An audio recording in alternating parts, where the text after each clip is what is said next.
Êxodo 29 diz assim: isto é o que lhe farás para os consagrar, a fim de que me oficiem como sacerdotes.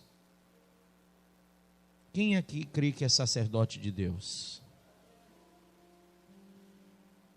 Diga para o seu irmão: um sacerdote, um verdadeiro sacerdote, tem de Deus um chamado genuíno.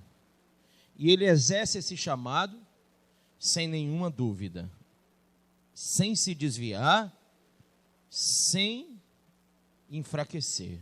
Amém? Então vamos ler. E isto o que lhes farás para os consagrar, a fim de que me oficiem como sacerdotes. Toma um novilho e 2 carneiros sem defeito, e pães asmos e bolos asmos, amassados com azeite e obreias asmas untadas com azeite, de flor de farinha de trigo os farás. E os porás num cesto, e no cesto os trarás. Trarás também o novilho e os 2 carneiros. Então farás que Arão e seus filhos se cheguem à porta da tenda da congregação e os lavarás com água. Depois tomarás as vestes e vestirás Arão da túnica de sobrepeliz, da estola sacerdotal e do peitoral, e o cingirás com o cinto de obra esmerada da estola sacerdotal. Por-lhe-ás a mitra na cabeça e sobre a mitra a coroa sagrada. Então tomarás o óleo da unção e lhe derramarás sobre a cabeça, assim o ungirás. Amém? Põe a mão sobre a Bíblia e diga: Pai, me ensina a tua palavra, em o nome e para a glória do Senhor Jesus. Amém. Pode sentar. Enquanto você vai sentando, você já vai abrindo em Hebreus capítulo 5. Esse foi o chamado dos antigos sacerdotes no período da lei. Mas a Bíblia fala aos Hebreus, a carta aos Hebreus, capítulo 5, que esse sacerdócio, ele é substituído. E aqui vamos ler sobre isso. Porque todo sumo sacerdote, Hebreus 5:1, tomado dentre os homens, é constituído a favor dos homens. Primeira coisa, grife isso. Porque todo sacerdote, todo sumo sacerdote, tomado dentre os homens, é constituído a favor de quem? Dos homens. Nas coisas concernentes a Deus. Então, por exemplo, eu estou aqui exercendo um sacerdócio para quem? Leia o texto, ele está dizendo para Deus, mas olha aqui, Deus chamou. Vamos lá, deixa eu dar uma explicação mais clara. Você tem uma empresa, você contrata o funcionário para atender a quem? Você ou o cliente? Deus é o dono da igreja, ele coloca sacerdote para atender a quem? O povo. Quem está entendendo isso? É uma comparação meio, né? Mas é só para que você entenda no âmbito natural. Vamos lá. Olha, vamos ler de novo. Diga: porque todo sumo sacerdote, tomado dentre os homens, é constituído a favor de quem? Então bota aí, dos homens. Nas coisas concernentes a Deus. Deus escolhe o sumo sacerdote, mas é para os homens.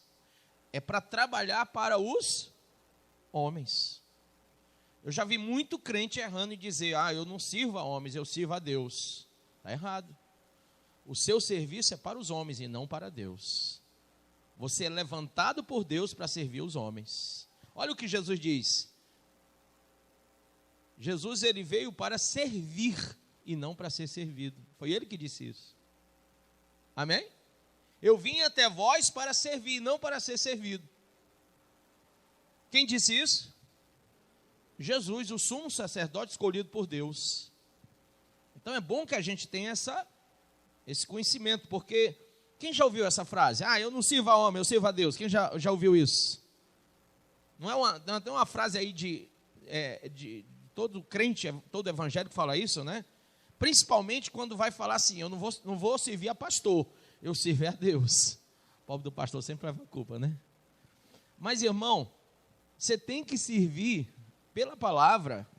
O seu sacerdócio, você disse, eu sou sacerdote, você é levantado por quem? Por Deus. Para servir a quem? Aos homens. Então olha para o seu irmão e diga, eu estou aqui para lhe servir. Olha para o seu pastor e diz, eu estou aqui para lhe servir. E eu estou aqui para servir a todos vocês. Amém? Então nós estamos aqui no sentido de servos, de servir uns aos outros. Essa coisa de eu não sirvo a homem, irmão, está tudo errado. Vamos abandonar esse pensamento diabólico aí, tá certo? Vamos nós.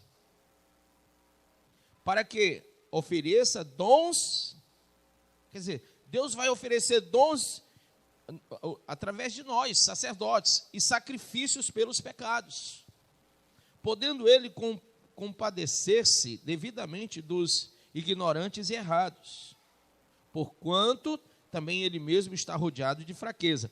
Ele está falando dos sacerdotes levantados no meio dos homens.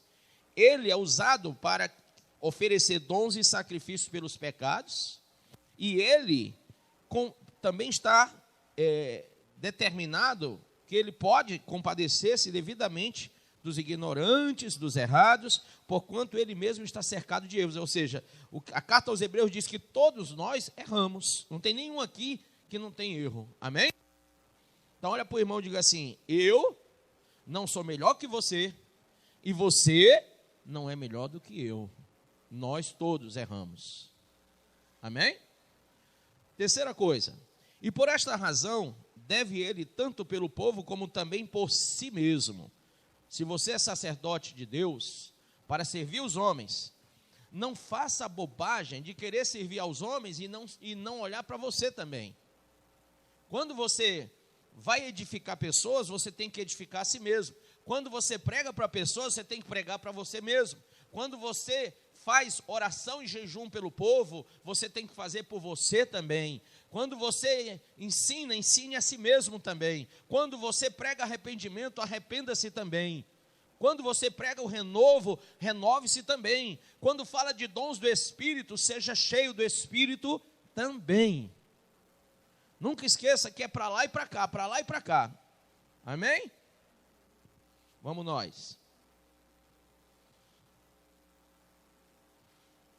Ora, ninguém toma para si esta honra, senão quando é chamado por Deus, como o foi Arão. Grife esse 4 aí, assim, se puder faz assim um círculo. Porque hoje tem muita gente que diz que é sacerdote, né? E aí eu vou usar o termo aqui, eclesiasticamente falando, que tem funções eclesiásticas, sem ser. Nós todos somos sacerdotes? Sim. Quando somos chamados por quem? Por quem? Está aqui escrito, por Deus. Pastor, como é que a gente conhece o chamado de Deus? Rapaz, olha, você fez uma pergunta boa, viu? Como é que a gente conhece o chamado de Deus? Pergunta para o seu irmão, como é que a gente conhece o chamado de Deus? Tem umas coisas que eu vou dizer para você. Quando você não usa desculpas no seu sacerdócio. Primeira desculpa, diga assim bem alto, Deus é amor. Por isso, diga, por isso, não condena ninguém. Isso é uma desculpa que você usa para si mesmo, para se auto-justificar. E quando você é um sacerdote da parte de Deus, você não usa esse tipo de desculpa. Amém? Não vai se esconder por trás do amor de Deus para viver uma vida errada. Segunda coisa, diga a segunda coisa. Quando você é um sacerdote de Deus, você não usa essa segunda desculpa para se auto-justificar. Diga, sou tão bom quanto os outros. Ou seja, você nunca reconhece os seus erros. Você quer sempre estar naquela coisa do se comparando com os outros. Isso não é bom. Diga para o seu irmão, isso não é bom. Terceira coisa, quando você é um sacerdote de Deus, você também não usa essa outra frase. Fale bem alto para o seu irmão ouvir, diga, faço sempre o melhor que eu posso. Quem já falou essa frase? Levanta a mão. Então, mas não pode, quem é sacerdote de Deus não fica se auto-justificando com essa frase. Eu faço o melhor que eu posso. O pastor nunca está satisfeito, o irmão nunca está satisfeito, a esposa nunca está satisfeita, né? A diaconisa nunca está satisfeita, eu faço sempre o melhor que eu posso. Irmão, sacerdote de Deus não usa essa frase para se auto-justificar. Amém? Quarta frase. Se ele crê em Deus, eu também creio.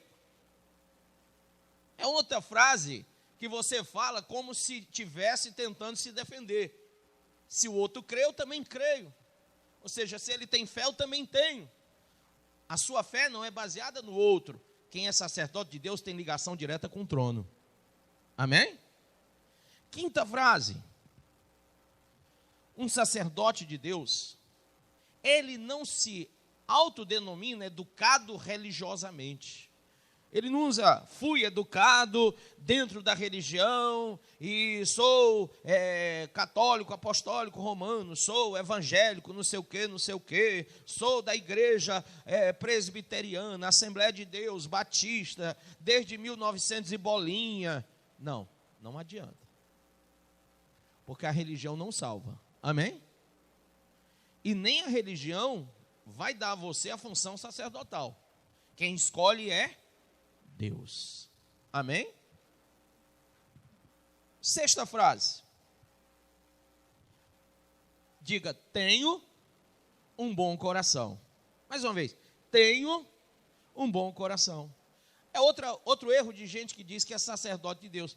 Acha que tem um bom coração, mas esquece lá de Jeremias 17:9, que diz que o coração é enganoso e corrupto. Então não diga que você tem um bom coração. É outro erro que alguém que é sacerdote pode abrir a boca e falar.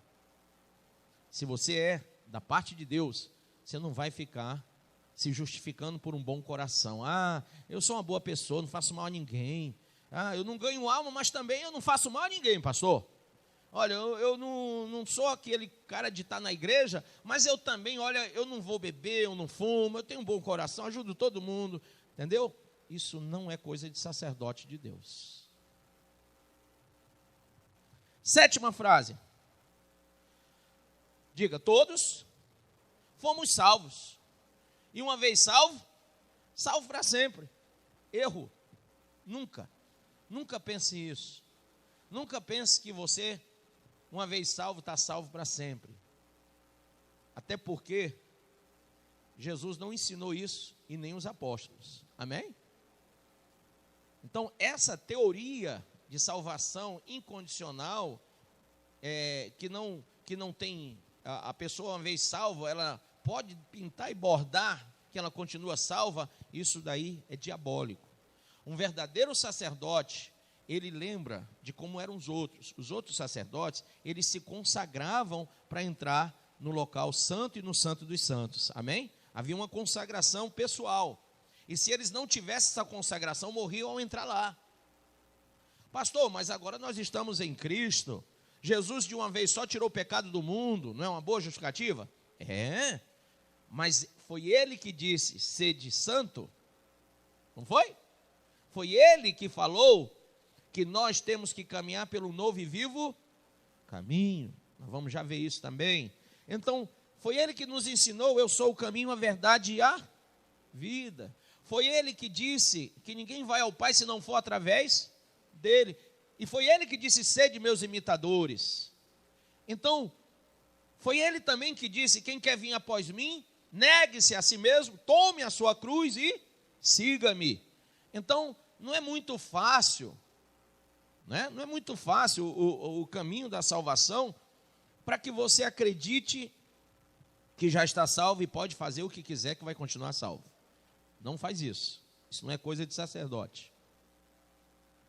Outra coisa errada é uma desculpa. Você diga comigo, cada um se salvará,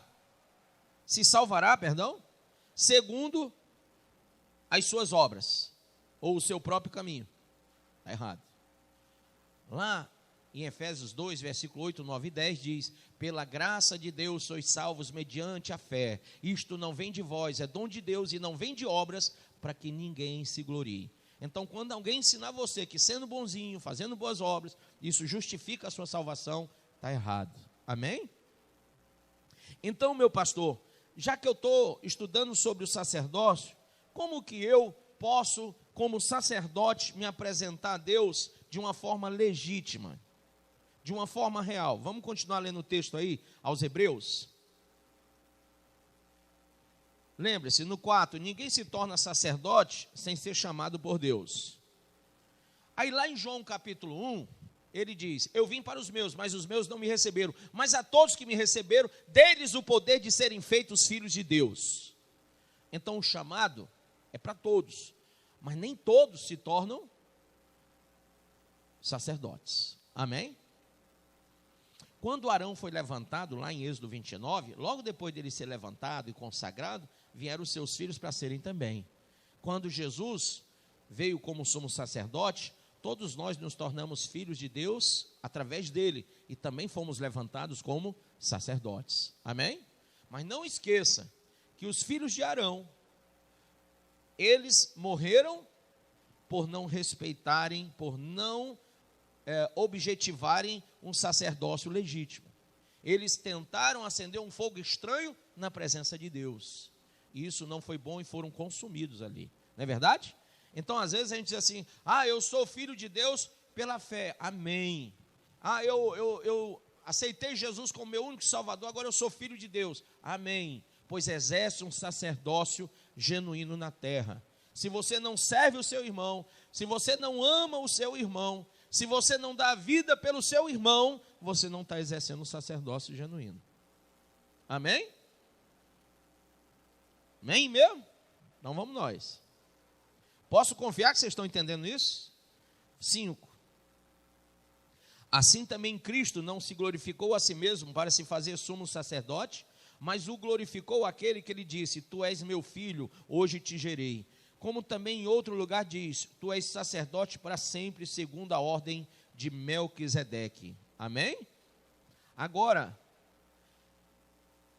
vai aí, por favor, para Hebreus, capítulo 10.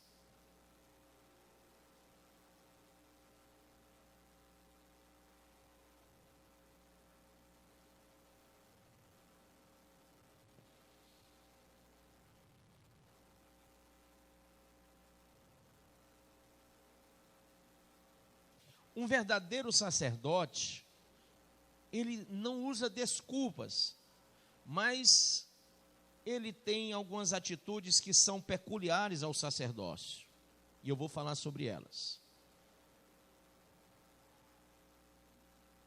Posso? Vamos ler então.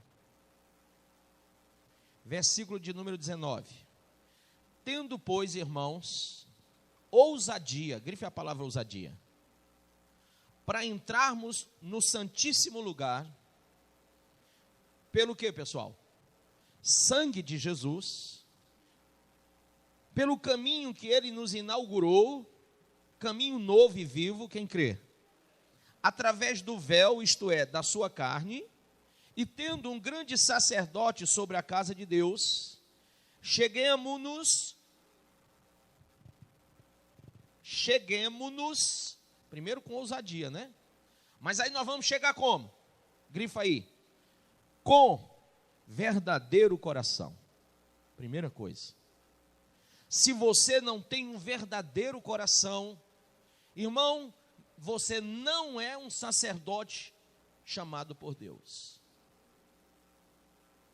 Porque lembre-se, quando os homens se purificavam lá no Antigo Testamento, eles se lavavam com água, eles, enfim, faziam todo o ritual para poder entrar. Não vou contar agora o ritual, que é grande, mas eu já contei aqui em outra mensagem minha, né? É muito grande o ritual.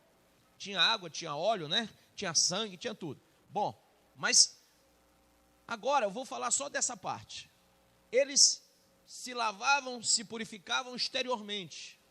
Aí eles entravam, mas se tivesse interiormente sujo, eles morriam. Então, Foi por isso que o profeta Jeremias falou do coração, pastor? Exatamente. E foi por isso também que, se você ler Isaías 1, você vai ver o aborrecimento de Deus, lá em Jeremias 3, em Jeremias 1, Isaías 1, em Miqueias. Deus vai ficando aborrecido em Oséias capítulo 4.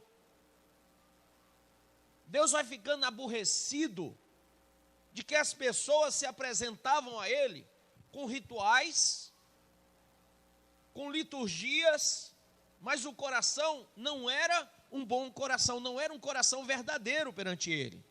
Foi Ele que disse: este povo me louva com os lábios, mas o seu coração está onde? Distante de mim. Então o que adianta a esposa dizer para o marido, ou a namorada dizer para o namorado, ou o noivo dizer para a noiva: eu te amo? De que adianta você dizer para o seu irmão em Cristo: eu te amo? De que adianta você dizer para o seu pastor: eu te amo? De que adianta eu dizer para a igreja: eu te amo, quando o verdadeiro mesmo não está existindo? O amor verdadeiro, por favor, o amor verdadeiro é algo sublime, quem crê? O amor verdadeiro é algo sublime. E aí, irmão, eu queria que você deixasse marcado Hebreus 10, por favor, não desmarca, mas vai aí para 1 Coríntios, por favor. Nós vamos voltar para Hebreus 10, por isso não desmarca. Capítulo 13. E eu passo a mostrar-vos ainda um caminho sobremodo excelente. Ainda que eu fale a língua dos homens e dos anjos, quem gosta de falar a língua de anjos? Se não tiver amor,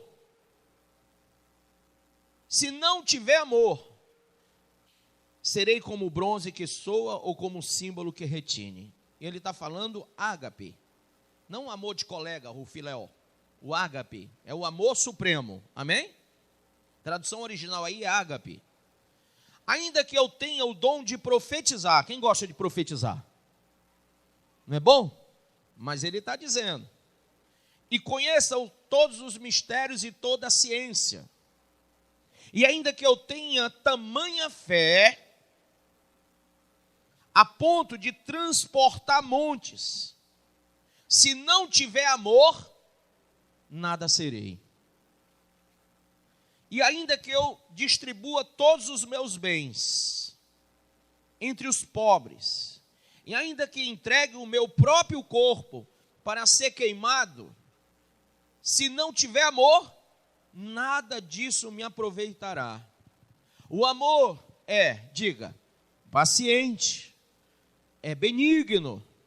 O amor não arde em ciúmes, não se ufana, não se ensoberbece, não se conduz inconvenientemente, não procura os seus interesses, não se exaspera, não se ressente do mal, não se alegra com a injustiça, mas regozija-se com a verdade. Verso 7, diga: tudo sofre, tudo crê, tudo espera, tudo suporta, o amor jamais acaba. Quem entende isso? O amor jamais acaba. Ele não está falando do amor de amizade, ele não está falando do amor eros, paixão. Quando você casa por uma paixão, a paixão vai embora, não vai? Vai, um tempo, né? Os pneuzinhos aparecem, começa a enrugar, aí o amor vai começando a esfriar, daqui a pouco está um picolé. Porque era o eros, paixão. Mas quando é o ágape, não adianta, porque isso nada importa. Amém? Nada importa. Quanto mais tempo passa, é como o vinho, melhor fica.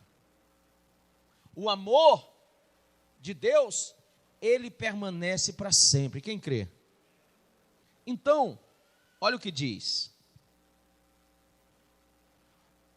Mas o amor jamais acaba. Mas havendo profecias, desaparecerão. Havendo línguas, cessarão. Havendo ciência, passará.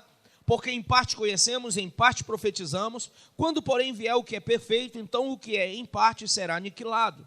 Quando eu era menino, falava como menino, sentia como menino, pensava como menino. Quando cheguei a ser homem, desisti das coisas próprias de menino.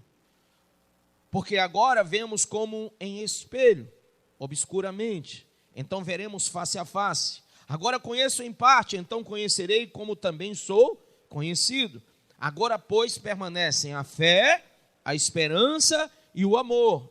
Estes três. Porém, o maior destes é o amor. Quem crê assim? Então, voltando para Hebreus 10, ele diz que nós temos que entrar como sacerdotes com ousadia. Primeira coisa. Para entrar no Santíssimo, na presença de Deus. Quem quer entrar na presença de Deus? Pastor, eu já ando na presença de Deus, irmão. Eu estou falando de intimidade. Eu estou falando de uma dimensão espiritual que talvez você ainda não desfrutou, porque você ainda não entendeu a profundidade do amor. Amém? De amar a Deus sobre todas as coisas, de amar o teu próximo como a ti mesmo, de exercer um sacerdócio verdadeiro e não um pseudo-sacerdócio, um falso sacerdócio. Então, quando a Bíblia diz que o amor tudo sofre, tudo crê, tudo espera, tudo suporta e nunca falha, que o amor nunca acaba, eu fico pensando que quando pessoas vestem ou são revestidas de uma função sacerdotal, elas não podem desistir disso por nada. Quem crê assim? Eu já vi tanto pastor deixar o pastorado, eu já vi tanto obreiro deixar de ser obreiro, eu já vi tanto evangelista deixar de ser evangelista, tanto diácono deixar de ser diácono, tanto membro da igreja deixar de ser membro da igreja, tanto dizimista deixar de ser dizimista, e de repente diz, esfriei. Ei, o amor nunca acaba, ele tudo sofre. Você está sofrendo? O amor tudo sofre, tudo crê, tudo espera, tudo suporta, e ele nunca falha. Quem crê? Quem crê? Mas você crê mesmo? Porque então você vai ter que entrar na presença de Deus, porque Deus está aqui. Deus está aqui. Onde estiverem 2 ou 3 reunidos em meu nome, ali eu estarei. Você está entrando na presença de Deus com ousadia, mas Ele determinou que você não entrasse sem, veja comigo, verso 22, verdadeiro coração. Segunda coisa, inteira certeza de fé. Amém? Inteira certeza de fé, não é metade não, é inteira. Quem veio doente vai ser curado, quem veio na miséria Deus vai abrir portas, quem veio sem salvação vai encontrar salvação aqui essa noite, quem veio frio vai ficar pegando fogo, porque você veio na inteira certeza de fé. Não entre na presença de Deus como uma pessoa que está apenas assistindo um culto. Afinal de contas, você não veio aqui assistir um culto, você veio prestar um culto. E se você teve ousadia de entrar nesse lugar, então tenha verdadeiro coração e plena certeza de fé de que Ele está aqui para abençoar você. Amém? Tendo o coração sujo ou puro? Purificado de má consciência. Sacerdote não pode entrar com o coração cheio de peso. Não pode. O corpo lavado com água limpa. Ele fala da palavra. Naquela época o corpo também tinha que ser lavado com água mesmo. Hoje nós podemos entender esse texto como a água, os rios de Deus que vêm sobre nós através da palavra, amém? Claro que eu não dispenso que os irmãos tomem um banhozinho antes de vir para a igreja. Retenhamos inabalável, quem é que fica se abalando? Quem é que se abala aí? Ai, pastor, eu não sei.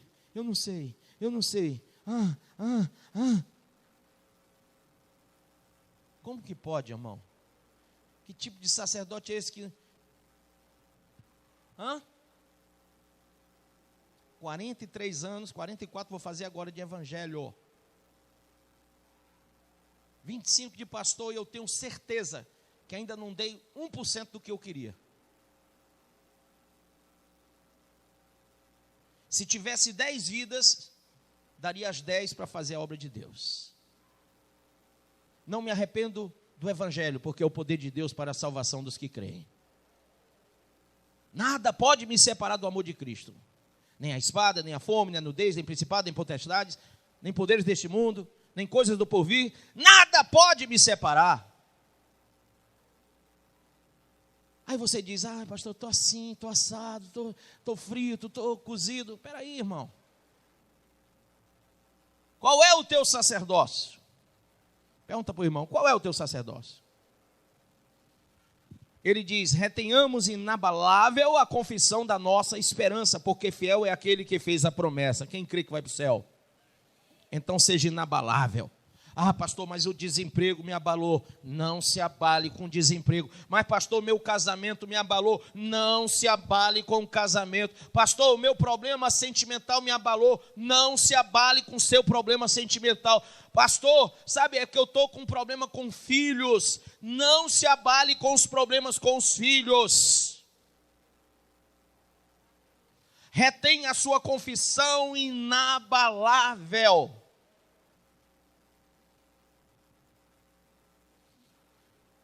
Diga, Senhor, eu sei que Tu és fiel para cumprir a promessa. Eu não vou me abalar. Amém? E ele diz, e consideremos-nos uns aos outros para nos estimularmos ao amor e às boas obras, não abandonando a nossa congregação, como é costume de alguns, antes admoestemo-nos uns aos outros, e tanto mais quanto vedes que se vai aproximando aquele dia. Amém? Mas pastor, eu estou assim meio perturbado, sabe? O diabo está me tentando, está um negócio que eu já estou assim, ai. Leia o versículo seguinte, 26. Porque se voluntariamente continuarmos no pecado, depois de termos recebido o pleno conhecimento da verdade, já não resta mais sacrifício pelos pecados. Mas, o que resta? Uma expectação terrível de juízo e um ardor de fogo que há de devorar os adversários. Quem entendeu isso? Então, se a pessoa... Não, mas é porque não tem isso, irmão, é inabalável. E se você se deixar levar pela tentação do inferno, só vai restar para você a expectativa do inferno mesmo. Porque o sacrifício vicárico, o sacrifício da substituição que Jesus fez na cruz, não vai ter valor sobre a sua alma. Amém ou não amém? Amém mesmo? Então, pastor, me dá uma dica, por favor, eu preciso entender como sacerdote eu devo proceder. Diga assim para o seu irmão, número 1, arrependimento, mansidão, humildade de coração. Fala para ele, arrependimento, mansidão e humildade de coração. Mais uma vez, arrependimento. Opa, mas não é remorso. É arrependimento. Há uma diferença? Há uma diferença. Remorso é quando você diz que está arrependido e faz de novo. E arrependimento é quando você diz que está arrependido e não pratica mais o pecado. Amém? Essa criança sabe, e você sabe? Por isso que Jesus mandou que aprendêssemos com as criancinhas. Irmão, diga para mim, remissão e redenção. Qual a diferença? Deus, através de Jesus Cristo, veio fazer essas duas obras. A obra redentora e também a obra de remissão. Mas a diferença é que quando eu falo em redenção, eu falo em paga. Redenção é pagar dívida. Jesus veio na cruz, morreu na cruz e pagou a dívida. Amém? Mas quando eu falo em remissão, é diferente. Remir é purificar. E só há um jeito, só havia um único jeito de haver purificação do pecado de toda a raça humana.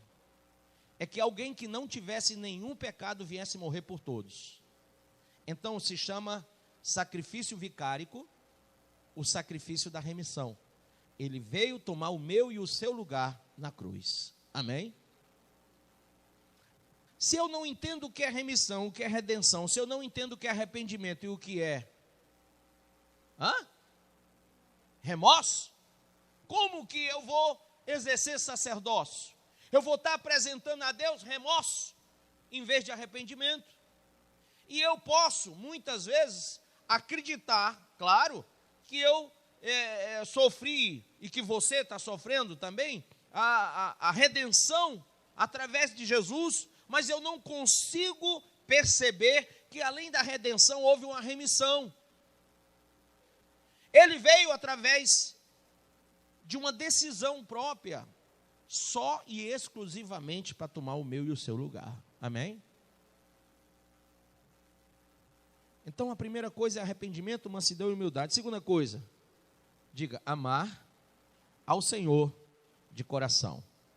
Amar ao Senhor de coração. Terceira, amar ao Senhor de coração. Terceira coisa, diga, fé e confiança incondicional em Deus. Fé em Deus e confiança incondicional em Deus. Quarta coisa, essa vale a pena a gente pensar muito. Firmeza total. Diga, firmeza total. Abra aí em 1 Coríntios, capítulo 2, verso 2. Porque nada me propus saber entre vós, senão a Jesus Cristo e este crucificado. Amém? O que ele está dizendo? Ele está dizendo que não ia lá para discutir religião com ninguém, mas ele ia falar de Jesus para todos. Amém? Firmeza. Firmeza.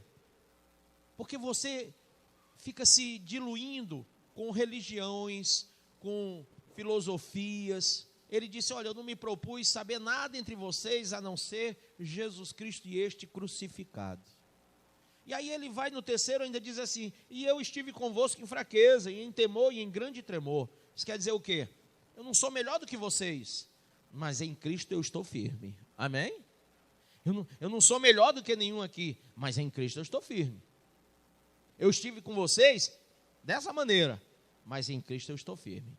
A este propus-me saber, porque Ele é a fonte da salvação. Amém? Vamos mais à frente. Quinta coisa, diga, renúncia completa. Renúncia completa. Quem sabe o que é renunciar? Abra aí em Lucas 14, 33. Eu vou ler do 25 até em diante. Vamos lá. Posso? Lucas 14, 25. Ora, iam com ele grandes multidões, e voltando-se disse-lhes, se alguém vier a mim e não aborrecer a pai, quem mais? Hein? Mãe, quem mais? Mulher, quem mais? Filhos, quem mais?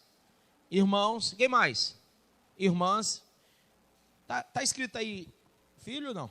Tá. Pai tá. Mãe tá. Irmão tá. Irmã tá. Mas, pastor, ele está falando dos outros. Agora tu vai ver o resto. E ainda também, o quê? A sua própria vida. A si mesmo. Então, até mesmo a você vai ter que se aborrecer. Sabe, às vezes você está aborrecido. Rapaz, eu queria tanto ir para outro canto, mas eu tenho um chamado. Já estou crucificado com Cristo, agora vivo não mais eu. A carne quer levar para lá, mas você, não dá. É que agora é Cristo. Amém? Você tem que aborrecer a si mesmo. Vamos. não pode ser meu discípulo se não fizer isso. E ele diz: quem não levar a sua cruz quem não leva a sua cruz e não me segue, não pode ser meu discípulo. Pois qual de vós, querendo edificar uma torre, não se senta primeiro a calcular as despesas para ver se tem com que a acabar? Para não acontecer que depois de haver posto os alicerces e não a podendo acabar, todos os que a virem comecem a zombar dele. Pastor, o que quer dizer isso aqui? O que é que Jesus está falando? Simples. Você quer ser discípulo de Jesus? Quer ser sacerdote? Levanta a mão e diga: eu sou. Então tenha noção do que ele está dizendo aqui. Você vai ter que aborrecer a pai, a mãe, a irmão, a irmã, a filho, a filha, e assim mesmo. E ele está dizendo assim: ninguém constrói uma torre sem calcular os gastos, para não acontecer que no meio da construção pare porque faltou dinheiro. Então, se você quer ser sacerdote, se você quer ser discípulo de Cristo, se você quer morar no céu, calcule bem calculado o que você tem que investir na sua vida espiritual, porque tem muita gente que não tem essa volição. O que é volição? Quem sabe? Hein? Quem lembra? Alguém lembra? Vontade, desejo. Tem muita gente que não vive esse pensamento de: vou investir a minha vida, o meu tempo para Deus. Amém? Vou investir os meus bens para Deus. Vou investir a minha família para Deus. Eu vou investir as coisas que eu acho que são minhas para Deus. Não. Se você não fizer o cálculo bem feito, uma hora dessa, a torre que você pensa que está construindo, ela vai desabar, ou ela vai parar pela metade, como tem muitos que, deixam o evangelho. Por quê? Alguém diz, como aquele rapaz rico, jovem rico: poxa, ele pediu demais para mim, ele disse para eu vender tudo e dar aos pobres. Mas Jesus está dizendo: calcula o preço que tu deve pagar. Quando ele chamou Pedro 3 vezes, ele disse: Pedro, tu vai saber o quanto tu vai ter que pagar para me servir. Um dia vão te chamar para onde tu não quer ir, vão te vestir como tu não quer e vão te fazer coisas que tu não quer. Então, calcule o que é ir para o céu. Gente, o céu é perto ou é longe? Para alguns, é como se fosse um passo. Porque tem gente que eu sei que já está com o pé na glória. Não é na cova não, é na glória. Tem gente que está com o pé na glória. Por quê? Porque anda como Elias, anda como Enoque. Já não tem mais apego às coisas materiais, mas vive na presença do seu Senhor. Trabalha assim, estuda assim, mas a sua vontade, o seu desejo é amar o Senhor, é fazer a vontade de Deus. Amém ou não amém? Tem gente que está com o pé na glória, mas tem gente que está tão distante e fala: não, é por causa do meu marido, é por causa da minha filha, é por causa do meu filho, é por causa do meu tempo, é por causa do meu trabalho. Irmão, você está se distanciando da glória, você está se distanciando de Deus, você está se distanciando da presença do Altíssimo. Entenda isso. Calcule o preço que você tem que pagar. Porque esse prédio tem que ser construído, esse templo que é você tem que ser construído, edificado para Deus. E você pensa que não vale nada. Alguém já disse para você que você não vale nada? Levanta a mão, quem já ouviu isso? Você vale muito. E como templo de Deus, diga, como templo de Deus, o preço é muito alto. Porque é uma construção muito cara. É uma construção muito cara. Eu tenho que construir conceitos, preceitos e valores sobrenaturais na minha vida natural. Eu tenho que abdicar de mim mesmo. Eu tenho que abdicar do meu eu e receber Jesus como centro da minha vida. O meu evangelho não pode ser periférico, tem que ser cristocêntrico. Eu não posso fazer uma leitura da vida dos outros, eu tenho que ter a leitura de Deus. Eu não me guio por vista, mas pela fé. E aí, irmão, é um preço a pagar. São coisas que eu vou ter que abdicar para servir o Senhor. Quem crê? Então, calcule bem, diga, calcule bem o preço. De novo, diga, calcule bem o preço. E ele disse que ninguém constrói esses prédios sem calcular, porque pode acontecer de não chegar realmente no que tem que ser. E simplesmente parar a obra. Quantos já viram? O começa e não acaba, o começa e não acaba, o começa e não acaba, o começa e não acaba. É irmão que eu disse, pastor, estou voltando para a igreja. Amém, irmão, seja bem-vindo. Aí o irmão passa um tempo, aí, atenção, senhores e passageiros do voo. Aí passa um tempo, aí o irmão volta. Pastor, estou precisando de ajuda. Disse, amém, irmão. Aí ele fica bem. Aí de repente, cadê o irmão? Foi arrebatado? O que foi que aconteceu? Foi o carnaval. Ah, sim. Pastor, aquele maldito carnaval tinha que acontecer agora, logo na hora que eu disse para o senhor que eu ia voltar? Mordi minha língua.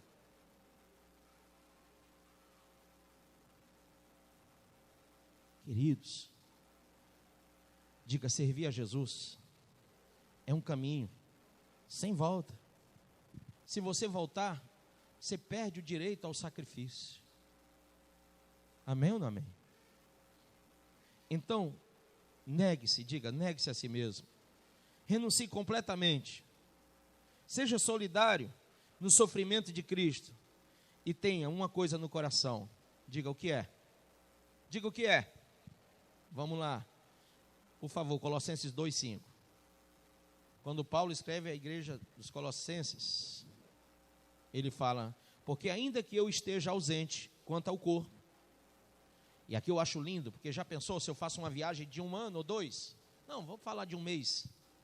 Tem irmão que diz assim, eu não vou para a igreja não, que o pastor não está lá. Está o diácono, está o evangelista, mas o pastor não está. O pastor colocou outro pastor, então eu não vou para a igreja, porque não é mais ele. Olha o que Paulo está falando.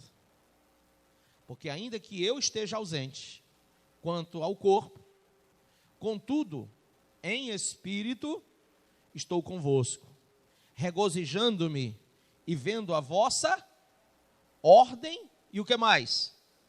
Firmeza da vossa fé em Cristo. Amém?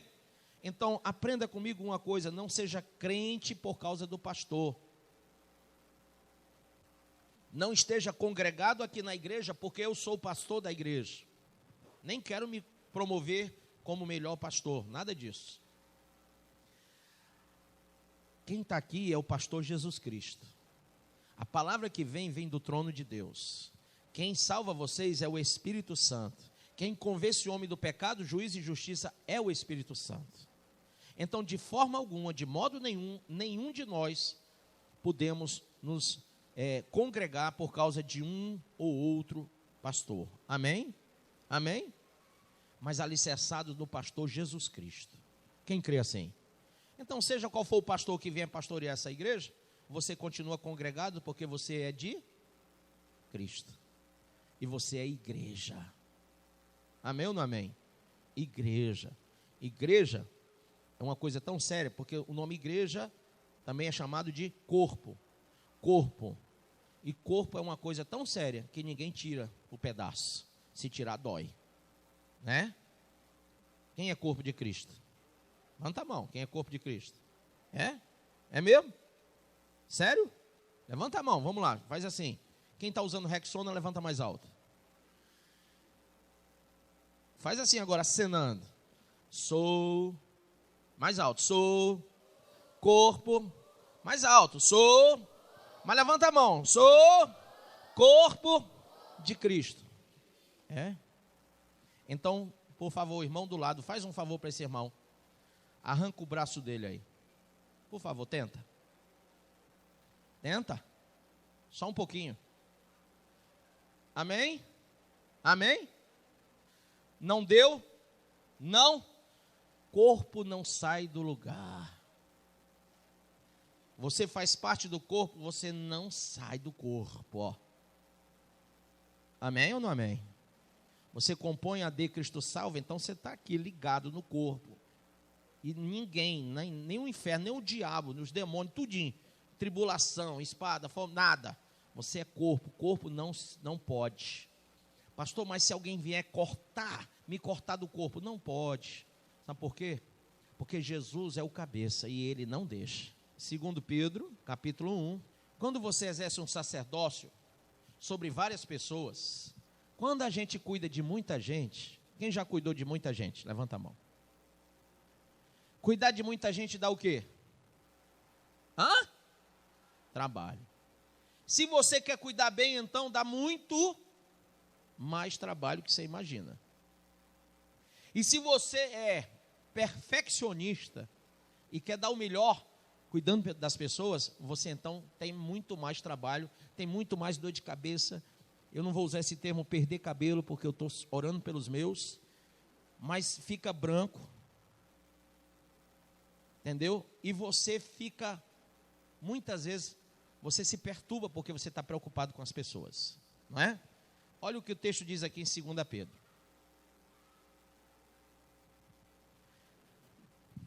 Verso 3. Visto como o seu divino poder nos tem dado nos tem dado tudo, o que diz respeito à vida e à piedade, pelo pleno conhecimento daquele que nos chamou por sua própria glória e virtude, pelas quais ele nos tem dado as suas preciosas e o quê? Grandíssimas promessas, para que, por elas, vos torneis participantes da natureza divina, havendo escapado da corrupção que pela concupiscência há no mundo. E por isso mesmo, vós, empregando toda a diligência, acrescentai a vossa fé, acrescentai a vossa fé o quê? A virtude, e a virtude o quê? A ciência, e a ciência o domínio próprio, e ao domínio próprio o quê? A perseverança, e a perseverança o quê? A piedade, e a piedade é o quê? Fraternidade, e a fraternidade o amor. Por quê? Se em vós houver e abundarem estas coisas, elas não vos deixarão ociosos, nem infrutíferos no pleno conhecimento de nosso Senhor Jesus Cristo. Quem crê assim? Os anciãos que governam bem sejam tidos por dignos de duplicada honra, especialmente os que labutam. Que é labutar, pessoal?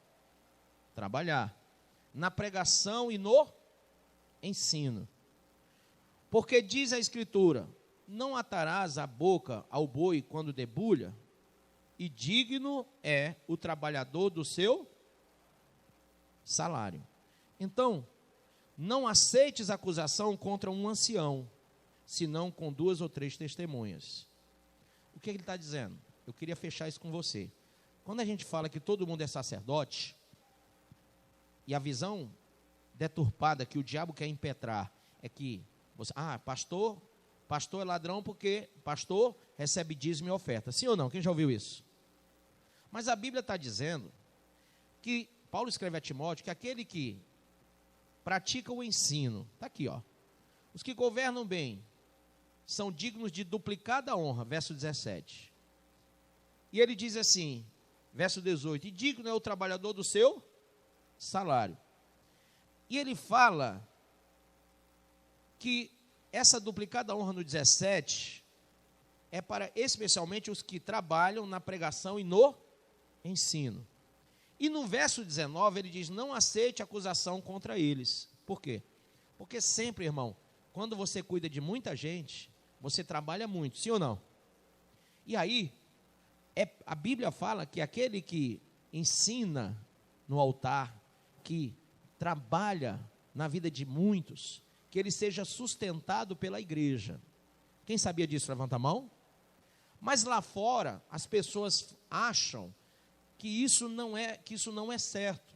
Mas Paulo, quando escreve a Timóteo, diz: olha, Timóteo, não dá para cuidar de muita gente tendo uma vida toda retalhada com muitas atividades.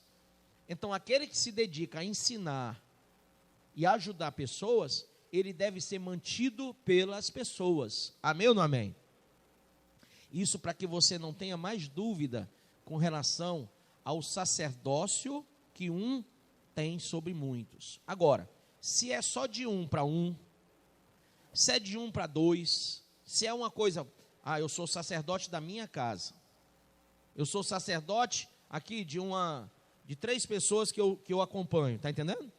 Sou discipulador. Isso é uma coisa. Outra coisa é você presidir na casa de Deus.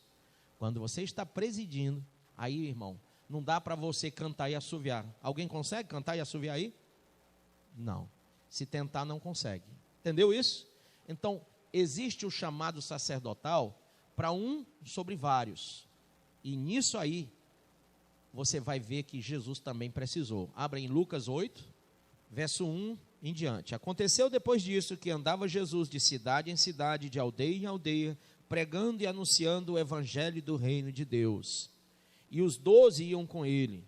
E também algumas mulheres que haviam sido curadas de espíritos malignos e de enfermidades. Maria chamada Madalena, da qual saíram 7 demônios. E Joana, mulher de Cusa, procurador de Herodes. Susana e muitas outras, as quais lhe prestavam assistência com os seus bens. Grife aí. Pastor, mas, puxa, eu pensei que Jesus podia transformar pedra em pão. Podia, mas não fez. Se você ler a tentação, ele não transformou. Moisés pôde abrir o mar vermelho. Orou e Deus mandou as codornizes do lado do mar. Mas você vê, a água saiu da rocha. Mas você vai ver que no período de Jesus, ele mesmo recebeu as ofertas. E quando o Senhor mandou Moisés preparar a tenda da congregação, ele também mandou que o povo trouxesse ouro, prata, bronze, pedra de ônix, pedra de engaste, pedra de todo tipo, linho fino e outras coisas mais. Por que Deus fez isso? Porque Deus queria dizer ao povo, olha, vocês vão cuidar da minha casa. Amém? Glória a Deus. Então, quando nós sacerdotes aprendemos isso, nós aprendemos a cuidar uns dos outros. E aprendemos a cuidar da casa de Deus.